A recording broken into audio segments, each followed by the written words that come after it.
नमस्कार दोस्तों, उषा की आवाज़ चैनल में आप सभी का स्वागत है। हमारी आज की कहानी है जंगल का राजा कौन। बहुत पुरानी बात है। एक जंगल था। उस जंगल में सभी जानवर आपस में मिलजुल कर रहते थे। उसी जंगल में एक शक्तिशाली शेर रहता था जो जंगल का राजा था। जंगल में एक लोमड़ी भी रहती थी जो बहुत चालाक और होशियार थी। लोमड़ी के मन में हमेशा से ही जंगल का राजा बनने की चाहत थी। वह किसी भी तरह शेर की जगह जंगल का राजा बनना चाहती थी। उसने कई बार प्रयास किए किंतु हर बार असफल रही। एक बार चालाक लोमड़ी ने सोचा क्यों ना जंगल में भी चुनाव करा लिए जाएं। इसी बहाने मुझे राजा बनने का मौका मिल सकता है। लोमड़ी सबसे पहले हाथी के पास गई और बोली, हाथी महाराज, आप तो इस जंगल के सबसे शक्तिशाली जानवर हो, लेकिन आपकी जगह शेर को जंगल का राजा क्यों बनाया गया है? इस जंगल का राजा तो आपको होना चाहिए। हाथी को लोमड़ी की बात में दम लगा। हाथी बोला, वह तो सब ठीक है, लेकिन मैं जंगल का राजा बनूंगा कैसे? जंगल का राजा तो शेर है। लोमड़ी ने झट से जवाब दिया, हाथी महाराज, इस बार जंगल में चुनाव करवा लिया जाए। जिसे सबसे अधिक वोट मिलेंगे वह जंगल का राजा बन जाएगा। हाथी लोमड़ी की बातों में आ गया और जंगल में चुनाव कराने के लिए तैयार हो गया। हाथी के बाद लोमड़ी जिराफ के पास गई और बोली, जिराफ भाई, इस जंगल में आप सबसे लंबे जानवर हो, तो फिर शेर जंगल का राजा क्यों है? जिराफ भी लोमड़ी की बातों में आ गया और जिराफ के दिल में भी जंगल का राजा बनने की तमन्ना जाग गई।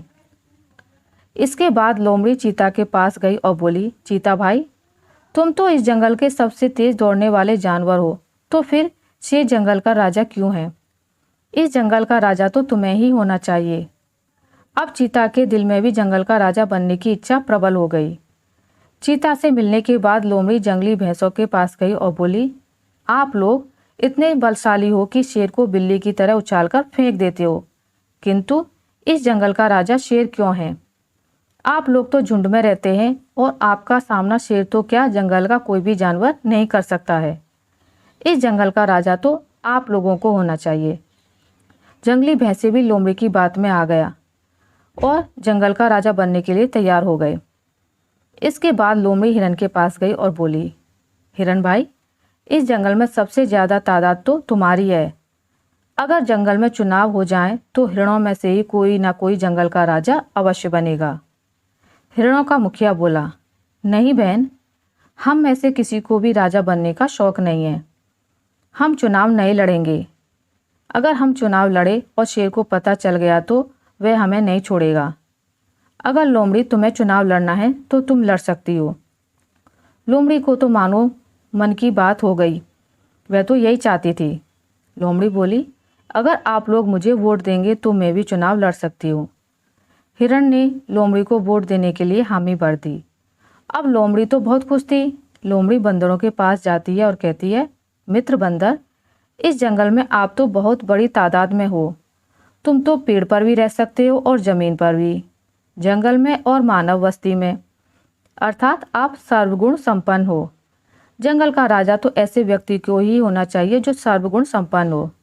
बंदर बोले, हम में से किसी को भी राजा बनने का कोई शौक नहीं है। अगर तुम्हें चुनाव लड़ना है तो हम तुम्हें ही वोट देंगे। बंदरों की बात सुनकर लोमड़ी बहुत खुश हुई और उसने जंगल के सभी जानवरों के साथ मिलकर चुनाव लड़कर नया राजा नियुक्त करने के लिए सभी को तैयार कर लिया। जंगल के सभी जानवर इकट्ठे हुए और शेर के पास जाकर जंगल में चुनाव कराने की बात कही।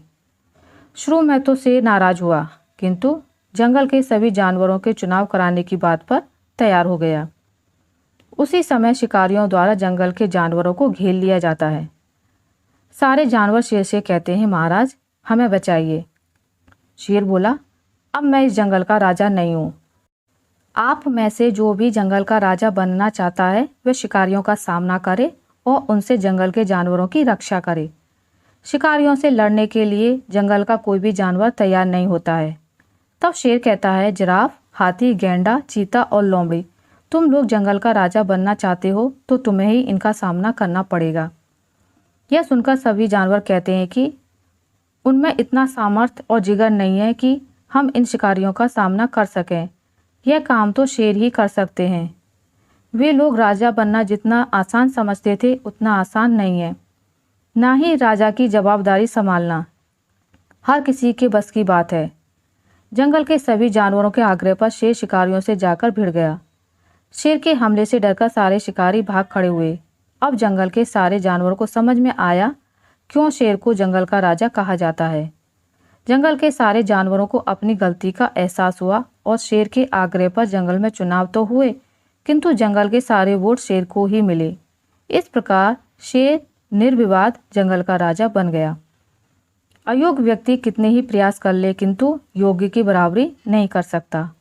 आशा करती हूँ आपको मेरी आज की कहानी अच्छी लगी होगी। अगर आपको मेरी ये कहानी अच्छी लगी है तो इसे लाइक करें, ज़्यादा से ज़्यादा शेयर करें, और अगर आप मेरे चैनल पर नए हैं तो इसे सब्सक्राइब करना ना भूलें। मिलते एक नई कहानी के साथ, तब तक के लिए नमस्कार।